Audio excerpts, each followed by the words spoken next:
ശ്രീ പരശുരാമ കൽപ്പസൂത്രം നാം പറഞ്ഞു കഴിഞ്ഞിരിക്കുന്നത് ഭാവനാദാഢ്യാദാജ്ഞാസിദ്ധി എന്നാണ്. ഇവിടെ ഭാവന ദൃഢത വേണം. നാം ഇവിടെ പൂജിക്കുന്നത് ഒരു പ്രതീകാത്മക ദേവിയല്ല, സ്വന്തം പ്രാണശക്തിയാണ്, അത് ജീവസ്വരൂപിണിയാണ് എന്ന ബോധം ഉണ്ടാകണം. അത് ഭാവന കൊണ്ട് ഉണ്ടാക്കണം. അതായത് സ്വന്തം ഹൃദയകമലത്തിൽ കുടികൊള്ളുന്ന പ്രാണശക്തിയെ ആവാഹിച്ച് ശ്രീചക്രത്തിലോ മറ്റുപാധിയിലോ ഇരുത്തി അവിടെ നിന്നാണ് പിന്നീട് 64 ഉപചാരങ്ങൾ കൊടുക്കുന്നത്. അവിടെ ആ മഹേശ്വരി ജീവശക്തി തന്നെയാണ്, അല്ലാതെ ഭാവനയല്ല. അതേപോലെ സർവദർശന അനിന്ദ, ഇത്തരത്തിൽ ദേവിയെ ഉപാസിക്കുന്ന വ്യക്തി, ഒരു സാധകൻ മറ്റൊരു ദർശനത്തെയും നിന്ദിക്കാൻ പാടുള്ളതല്ല. അതിൻ്റെ അടിസ്ഥാനത്തിലാണ് ശ്രീചക്ര പൂജയിൽ ഷഡ് ദർശന പൂജ ഏർപ്പെടുത്തിയിരിക്കുന്നത്. അടുത്തത് അഗണനം കസ്യാപി എന്നുള്ളതാണ്. എന്നാൽ തൻ്റെ ഉപാസനയേക്കാൾ മികച്ചതാണ് മറ്റുള്ളത് എന്ന് ഒരിക്കലും ചിന്തിക്കാൻ പാടുള്ളതല്ല. എല്ലാറ്റിനും ആരെയും ഒന്നിനെയും ഗണിക്കാൻ പാടുള്ളതല്ല. സ്വന്തം ശാസ്ത്രവിരുദ്ധമായി ദേവഗുരുവായ ബൃഹസ്പതി തന്നെ പറയുകയാണെങ്കിലും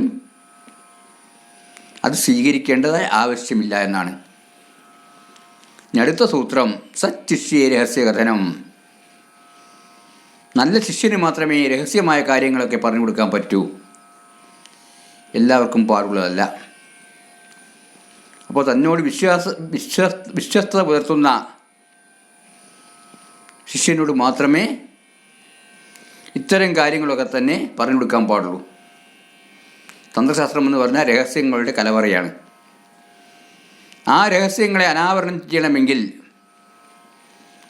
അതൊരു പൊതുപ്രഭാഷണത്തിലൂടെ അരുതാത്തതാണ്, പാടില്ലാത്തതാണ്. അതുകൊണ്ടാണ് പറഞ്ഞിരിക്കുന്നത് ബ്രഹ്മവിദ്യ അതിസംഖിന്ന ബ്രഹ്മിഷ്ടം ബ്രാഹ്മണം ജയവും ഗോപായമാം സദൈവത്വം കുലജാമി വയോഷിതം എന്ന് പറഞ്ഞു. ബ്രഹ്മവിദ്യ വളരെ ദുഃഖിച്ച് ബ്രഹ്മനിഷ്ഠനായ ബ്രാഹ്മണനോട് പറഞ്ഞു, എന്നെ രഹസ്യമായി ഒളിപ്പിച്ചു വെക്കൂ, എന്നെ ദുഷ്ടന്മാർക്ക് ഒരിക്കലും കാണുവാൻ അവസരം ഉണ്ടാക്കരുത് എന്ന് പറഞ്ഞു. അതുകൊണ്ട് ഈ വിദ്യ വളരെ രഹസ്യമാണ്. അതുകൊണ്ട് തന്നെ ഈ സമ്പ്രദായത്തിന് ഒരു സിലബസ് വെക്കാൻ പറ്റില്ല, ഒരു പാഠ്യപദ്ധതി വെച്ച് സ്ഥാപനവൽക്കരിക്കാൻ പറ്റുന്നതല്ല ഇത്. ഒരു റിസർച്ച് സെൻറ്ററോ ഒരു യൂണിവേഴ്സിറ്റിയോ കോളേജോ എന്തെങ്കിലും സ്ഥാപിച്ച് ഒരിക്കലും ഈ വിദ്യ ജനറലൈസ് ചെയ്യാൻ പറ്റില്ല, സാമാന്യവൽക്കരിക്കാൻ പറ്റില്ല. ഇതാവട്ടെ കേവലം അനുഭൂതി വിഷയമാണ്. അത്തരത്തിൽ അനുഭൂതി ഉണ്ടായിരിക്കുന്ന ഗുരു അതിന് യോഗ്യനായ ശിഷ്യനോട് മാത്രമാണ് ഇത് പറഞ്ഞു കൊടുക്കുന്നത്. അങ്ങനെ എല്ലാവരോടും പറഞ്ഞു കൊടുക്കില്ല. അതുകൊണ്ട് തന്നെ പറയുന്നു നദേയം പരിശിഷ്യേഭ്യോ നാസ്തികേഭ്യോ നചേശ്വരി. പരിശിഷ്യന്മാർക്കും നാസ്തികന്മാർക്കും ഈ വിദ്യ ഒരിക്കലും പറഞ്ഞു കൊടുക്കാൻ പാടുള്ളതല്ല. പരിശിഷ്യന്മാരെ ഒരിക്കലും ശിഷ്യനായി സ്വീകരിക്കാൻ പാടുള്ളതല്ല, നമുക്ക് വിശ്വസിച്ച് സ്വീകരിക്കാൻ പറ്റുകയില്ല. പിന്നെ എന്ന ശുശ്രൂഷ അലസാനാം ചെയ്വ അനർത്ഥപ്രദായിനാം. ഗുരു ശുശ്രൂഷയിൽ അലസന്മാർക്കും പറ്റില്ല. അതുകൊണ്ടാണ് ഭഗവത്ഗീതയിൽ പറഞ്ഞിരിക്കുന്നത് പരിപ്രശ്നേന സേവയ എന്ന്. തദ്വിദ്ധി പ്രണിപാതേന പരിപ്രശ്നേന സേവയ. പ്രണിപാതം കൊണ്ടും പരിപ്രശ്നം കൊണ്ടും സേവ കൊണ്ടുമാണ് വിദ്യ നേടേണ്ടത്. അല്ലാതെ ഇത് വിപ്ലവത്തിലൂടെ നേടിയെടുക്കാൻ സാധ്യമല്ല. കാരണം ഇത് അനുഭൂതി വിഷയ ഗോചരമാണ്. അതുകൊണ്ട് തന്നെ അതിനാൽ ഗുരു തനിക്കിഷ്ടപ്പെട്ട, അതായത് വ്യക്തിയോഗ്യതയുള്ള ശിഷ്യനോട് മാത്രമേ ഇതിൻ്റെ രഹസ്യാത്മകതയെക്കുറിച്ച് പറഞ്ഞു കൊടുക്കുകയുള്ളൂ, രഹസ്യമായ കാര്യങ്ങൾ പറഞ്ഞു കൊടുക്കുകയുള്ളൂ. രഹസ്യങ്ങളുടെ കലവറയാണ് തന്ത്രവിദ്യ. അതുകൊണ്ട് തന്നെ ഇത് രഹസ്യശാസ്ത്രമാണ്, പരസ്യപ്പെടുത്തുവാൻ പറ്റില്ല. ഗൂഢവിദ്യയിൽപ്പെട്ടതാണിത്. ആ ഗൂഢവിദ്യ തന്നെ ആയിട്ട് തന്നെ തുടരേണ്ടതുണ്ട്. അതുകൊണ്ട് ഇത്തരം കാര്യങ്ങൾ ഒരിക്കലും സാമാന്യവൽക്കരിച്ച് പുസ്തക രൂപത്തിലാക്കി കൊടുക്കുവാനോ പണത്തിന് വേണ്ടി കൊടുക്കുവാനോ പറ്റില്ല. ഒരിക്കലും ഒരു ഗുരു പണക്കാരനെ നോക്കി ദീക്ഷ കൊടുക്കുക, പണക്കാരല്ലാത്തവരെ ഉപേക്ഷിക്കുക എന്നുള്ള നിലപാട് പാടുള്ളതല്ല. ശരിയായ ഭക്തി വിശ്വാസത്തോടു കൂടി വരുന്ന ശിഷ്യനെ സ്വീകരിച്ചുകൊണ്ട് ചിലപ്പോൾ മൺകലശത്തിൽ വെറും വെള്ളം അഭിഷേകം ചെയ്തിട്ട് പോലും ശിഷ്യനെ സ്വീകരിക്കണമെന്നാണ് വിധിയുള്ളത്. അതുകൊണ്ട് ഒരിക്കലും ഒരു ശിഷ്യനെ, യോഗ്യതയുള്ള ഒരാളെ ഉപേക്ഷിക്കാൻ പാടുള്ളതല്ല. അതേ അവസരത്തിൽ യോഗ്യതയില്ലാത്ത ആൾ എത്ര തന്നെ പണം കൊടുത്താലും ശരി അത് സ്വീകരിക്കുവാനും പാടുള്ളതല്ല. ഇത് പണത്തിന് വേണ്ടി ഉള്ളതല്ല. അതുകൊണ്ടാണ് പിന്നീട് അങ്ങോട്ട് കുറേ കൂടി കഴിഞ്ഞ സൂത്രം വരുന്നുണ്ട്. വേശ്യായിവ പ്രകട ബ്രഹ്മവിദ്യ വേദവിദ്യ. വേദമാട്ടെ വേശ്യയെപ്പോലെയാണ്, പണമുള്ളവർക്ക് കിട്ടും. ഈ വിദ്യ അതല്ല. സർവദർശനങ്ങളിലും വെച്ച് വളരെയേറെ മുഖ്യതമയാണ് ഈ വിദ്യ. അതിനാൽ അത് മനസ്സിലായിക്കൊണ്ട് അതിൻ്റെ രഹസ്യാത്മകത കാത്തു സൂക്ഷിച്ചേ പറ്റൂ. ഇനി ഒരു ഉപാസകനെ സംബന്ധിച്ചിടത്തോളമുള്ള പ്രവർത്തനം എന്തായിരിക്കണം? സദാ വിദ്യ അനുസംഹതി എന്നാണ്. ദീക്ഷ കിട്ടിക്കഴിഞ്ഞാൽ എപ്പോഴും ആ വിദ്യയെ തന്നെ ചിന്തിച്ചു കൊണ്ടിരിക്കണം. ആ മന്ത്രം തന്നെ എപ്പോഴും സദാസമയത്തും മനസ്സിൽ പ്രവർത്തിച്ചു കൊണ്ടിരിക്കണം. ഇനി ആ മന്ത്രം അല്ലെങ്കിൽ ആ മന്ത്രത്തിൻ്റെ വ്യാഖ്യാനമായിരിക്കണം പ്രവർത്തിക്കേണ്ടത്. അല്ലാതെ ദുർവിചാരങ്ങൾക്കൊന്നും അവിടെ സ്ഥാനമുണ്ടാവരുത്.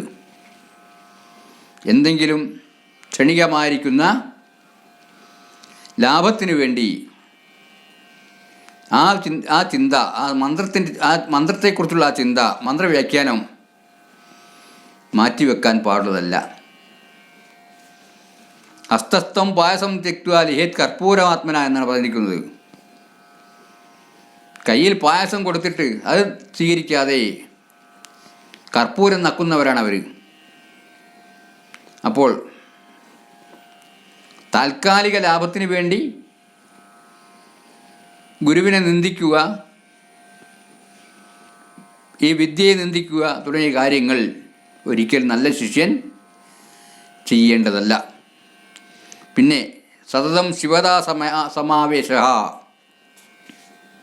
എപ്പോഴും ഞാൻ ശിവനാണ് എന്നുള്ള ബോധമുണ്ടായിരിക്കണം. ചിദാനന്ദരൂപ ശിവോഹം എന്ന ചിന്ത വേണം. അഹം ശിവ എന്ന ചിന്ത ഉണ്ടായെങ്കിലേ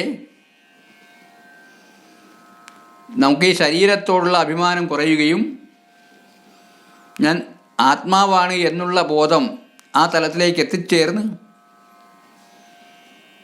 നിർവിഷയ ചിത് വിമൃഷ്ടി ഫലം എന്നാണ്, നിർവിഷയമായ ചിച്ഛക്തിയെ അനുഭവിച്ച് അറിയുവാൻ സാധിക്കുകയുള്ളൂ. ഇവിടെ ചിന്തിക്കേണ്ടത് ആത്മാത്വം ഗിരിജാമതി സഹചരാ പ്രാണ ശരീരം ഗൃഹം. നീ ആത്മാവാകുന്നു, ശ്രീ പാർവതിയാണ് ബുദ്ധി, എൻ്റെ ഭൂതഗണങ്ങളാണ് എൻ്റെ പ്രാണങ്ങൾ, ഈ ശരീരമാണ് അങ്ങയുടെ ഗൃഹം. പൂജാതേ വിഷയോപഭോഗരചന, ഞാൻ എന്ത് വിഷയം അനുഭവിക്കുന്നുണ്ടോ അതൊക്കെ നിൻ്റെ പൂജയാണ്. നിദ്രാസമാധിസ്ഥിതി, ഞാൻ ഉറങ്ങുന്നത് സമാധിയാണ്. സഞ്ചാരപദയോ പ്രദക്ഷിണവിധി, സഞ്ചാരമെന്ന് പറഞ്ഞാൽ പ്രദക്ഷിണം വെക്കുന്നതാണ്. സ്തോത്രാണി സർവാഗിരോ, ഞാൻ ചെയ്യുന്ന സ്തോത്രങ്ങളാണ്, എന്ത് പറഞ്ഞിരുന്നാലും ശരിയാ സ്തോത്രങ്ങളാണ്. അതുകൊണ്ട് തന്നെ ഒരു ശ്രീവിദ്യോപാസകനെ സംബന്ധിച്ചിടത്തോളം വാചകം നിയന്ത്രിക്കേണ്ടിയിരിക്കുന്നു. കാരണം ഏത് വാചകമായിരുന്നാലും ശരി അത് സ്തോത്രമാണ്.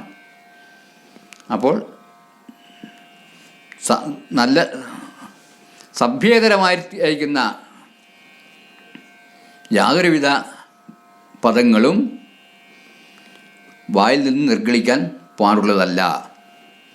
കാരണം നാവ് സരസ്വതിയാണ്, അത് മനസ്സിലാക്കണം. അപ്പോൾ അത്തരത്തിൽ ഞാൻ ശിവനാണ് എന്ന ഉയർന്ന ബോധതലത്തിലേക്ക് എത്തിച്ചേരണം. തനിയുമല്ല ഈ പ്രപഞ്ചം മുഴുവനും ശിവമയമാണ് എന്ന തരത്തിലും എത്തണം. ഇന്നും ചിന്തിക്കണം, ഈ പ്രപഞ്ചം മുഴുവനും ശിവമയമാണ്, എല്ലാം സമമാണ്. വിദ്യാവിനയസമ്പന്നേ ബ്രാഹ്മണേ ഗവിഹസ്തിനി ശുനിജൈവ ശഭാഗേജ പണ്ഡിത സമദൃഷ്ടയ. എല്ലാറ്റിലും സമത്വം ദർശിക്കണം. എല്ലാം ശിവമയമായി കണ്ടിട്ട് എല്ലാറ്റിലും സമത്വം ദർശിക്കുന്ന ഒരു യോഗീശ്വരന് മാത്രമേ ജീവൻ മുക്തി കൈവരിക്കുവാൻ സാധിക്കുകയുള്ളൂ.